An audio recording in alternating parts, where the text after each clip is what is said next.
Just as a casual reminder, there are children in third world countries whose drinking water is contaminated with petroleum, human poo, and blood from when their mother stepped on a landmine, who are happier right now than a girl at her MTV Sweet 16 who got a C-Class Mercedes when she really wanted an E-Class. That's a completely true sentiment that we forget about sometimes. And we really shouldn't, because here's a harsh little piece of reality. Happiness is completely relative, there's a spectrum of that relative happiness, and pretty much everyone reading this right now is a hell of a lot closer to that 16-year-old. But it's not Sweet 16 girl's fault. Being spoiled is a condition. It's something that someone does to you, and since there is no affluenza vaccine yet, there's not much that you can do about it, especially when you're young. Once we become spoiled, we don't know how to recover from it. We can know how terrible the world is and how great ours is all we want, but that doesn't mean that we can just start feeling it. We can know that babies in other countries get raped and die of AIDS, but that doesn't change the fact that we're 31 and still don't have a mansion in the hills, and this is all fucking bullshit, man. But contrary to popular belief, being spoiled is not about not getting what you want. Think about it. We all want to win the lottery. We daydream about it and all the problems it would solve.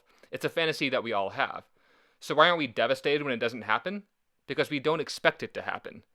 So being spoiled isn't about what you want, but what you think you're going to get. It's about life not going according to plan.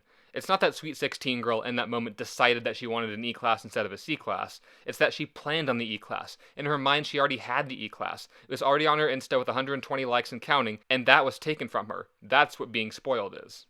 Once we imagine our lives with very specific things and experiences, we can't get it out of our heads and we crave them. It's just like any other craving, like for pizza or orgasms or heroin, except it's with things like promotions or 3-bedroom townhouses or stable families, things that take time, effort, and usually some luck to obtain. The result of this is that, no matter what happens, until you get the things that you expect, you go through your whole life with this constant dissatisfaction because you can't stop thinking, I still really want some pizza. So, shit. Is there a way to unspoil ourselves? Is there a way to not be so miserably enslaved to our own expectations? I think so. We are totally broken as people, but broken things can be fixed. So, step back, stretch a little, and get some perspective. Now, make a list.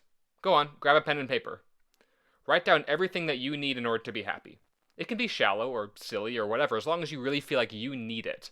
So write it all down, everything from a specific life partner to where you want to live or visit, to what kind of car you want, whatever you think is absolutely necessary for your own happiness.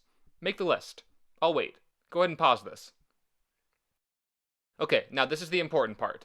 Take that list, fold it neatly in half, and wipe your ass with it. Don't actually, that would be weird.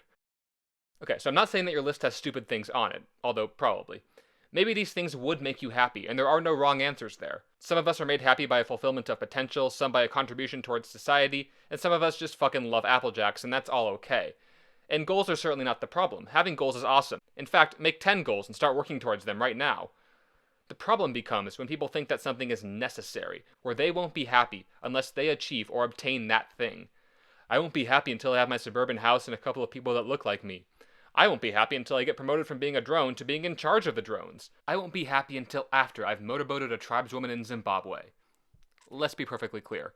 There's not a trip, not a car, not a house, not a job, not an activity, not a blender, and not a single solitary human being in the universe that you need in order to be happy. Having an absolute standard for happiness demeans and oversimplifies you and the entire idea of human happiness. Our ability to find fulfillment and joy in nearly infinite things might be our greatest gift that we have as humans. Whales can't enjoy video games, carpenter ants don't like crocheting, show an elephant a romantic comedy and he'll be like, fuck you, I don't give a shit about that. But you're an infinite being. You're constantly discovering yourself and the world. You have an incredible, unique power to find happiness in a million places.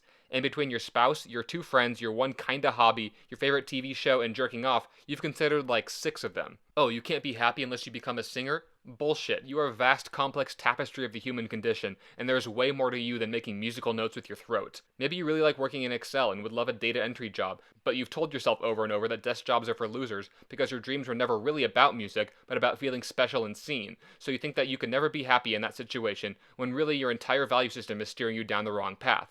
Well, okay, so you're fucking wrong. The only jobs that are for losers are if you play for the Washington Generals. That's a weird reference, but I'm sticking with it. The point is that just because something isn't outrageous or even conventionally cool doesn't mean that you can't feel joy when doing it. And because you do it, wake the fuck up. Sad about a breakup? Go rock climbing. Don't like rock climbing? Get into Breaking Bad. Eat a pie. Start a journal. Take a trip. Fuck somebody else who you'll immediately regret fucking. Deep down, you know there is no single person that you need in order to be happy. That's ludicrous. I don't care how high or specific your standards are. There are well over 7 billion people in the world. The dude that you happen to meet in your college linguistics class is not the only one who can make you smile a lot. This is how we stop feeling unsatisfied and how we can unspoil ourselves. Not by no longer wanting the things that we want, but by also being open to what we currently assume is stupid or lame. We do it by seeking out the good in every experience. We do it by experiencing new things, knowing full well that if these new things suck, we can simply never do them again. And mostly, we do it by incinerating our plans, because the truth is, life doesn't give a shit about your plans. There are another 7 billion people out there all trying to execute their plans, and sometimes that's bound to end with one of them dropping a turd in your punch bowl.